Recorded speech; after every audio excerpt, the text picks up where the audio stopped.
How to replace a gearbox and prop shaft.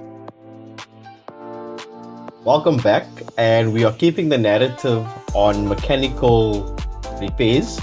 And basically over here you're looking at a gearbox that is being reconditioned. This is the old one that came out of the vehicle. However, we did put a second-hand gearbox that we purchased somewhere in the bakkie, but this was basically just to find out how a gearbox works, what is your first gear, second gear, and so on. So we do apologize if we have been posting less. It's just that we have lost a little bit of interest because we are not getting that engagement that we expected for putting in all this hard work, getting those videos and so on together for you, these how-to videos.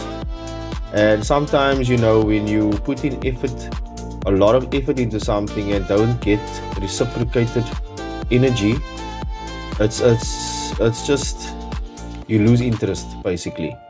So basically here we are looking now at a gearbox that was obviously dissected, and now we are just showing you how the gearbox works.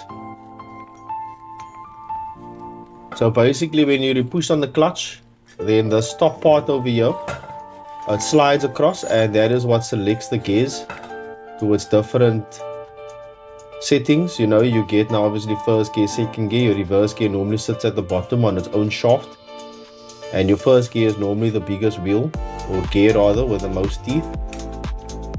So you have your main drive shaft, and then you obviously have your input shaft and your output shaft.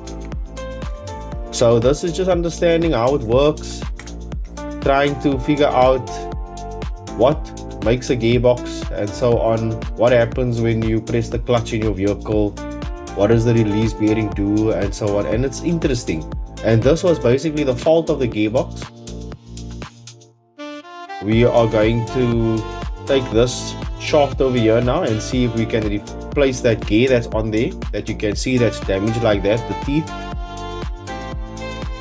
So this basically could have happened because of a heavy load, and basically now we are just going to try and replace whatever is in the gearbox so that we don't have to buy a new one. And we can always sell the old one or just use it for parts, as you will see later on in the video. So that's the main shaft, and you can see the main shaft didn't get damaged that much. It just needs maybe a little bit of cleaning up because of the other teeth that may be scraped against or left some debris. So you will see later on in the video we do that. And yes, we do sometimes work in pluckies, slippers, G-string slippers people call it, sandals. And this is just maybe to give the air, no one likes sweaty feet, sweaty socks and so on. So especially on a hot day, give your feet some air, let it breathe. So this was just the gearbox that we got out of another vehicle that we went to go and purchase, as you can see over here. And we maybe gave it a little bit of a water jet clean. And now this one will obviously be fitted, while the other one is just being repaired, and we are just going to keep that one for maybe to sell or just for future sake, whatever the case may be. And basically what I would suggest is that you definitely get under the vehicle and check, or whenever you have a new maintenance check, that your oil in your gearbox is where it's supposed to be. There's a drain plug on top somewhere, and that is where it needs to basically drain out, and your oil is enough oil in the gearbox basically. And you need to do that as soon as possible, because this will prevent also things like this from happening. When your gearbox is dry, you have metal on metal and so on, and you need lubrication in a motor whenever you have metal gears, things turning, whether it's grease, oil and so on.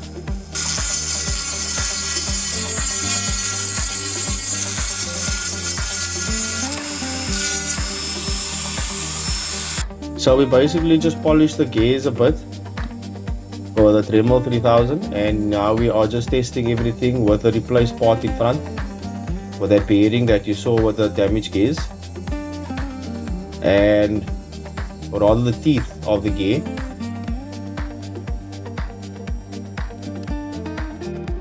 And that was a gearbox when we delivered it now to the guy, and obviously we did clean it and so on, but basically now we have a nice gearbox that is reconditioned, because that is what we do here at the Wyman. You know, instead of throwing things away, we go out of our way, dissect things, understand how it works and so on, but also fix it. So according to you, this is how it's supposed to be. Once, obviously, when the oil is now in here, it will probably spin nicer, no? Okay. Yeah, no, Kali, I'm happy, man. And this is a prop shaft again. And now we're basically also dissecting this by taking off the universal joints. And that is how you remove the shaft. And these are all incidents that happened different years apart, or so on, if I have to say. You know, it's not like these things are always giving problems. We're just putting all the footage together, save space and time. Basically getting the length now, obviously, to see what we need. And this part attaches to your diff. And your diff is basically your differential. Yes, that basically attaches to your back wheels that spins any rear wheel car. So this is very important that you use a lock tight screws. That's basically screws that can't turn loose at the back. And yeah, so yes, we basically replaced it, and luckily no balancing and so on was needed. That is the right way to do it. But this is the works bakkie. Everything works perfect, driving smoothly, and we hope you like this style of video, and there's more to come while keeping the narrative on mechanical, fixing things and so on. So reach out to us, because we can definitely do these repairs for you, as you can see over here, and we'll do it for a fraction of the cost. Bring us anyone's quote and we will offer you a better price. It's guaranteed. More how-to videos link in thy bio.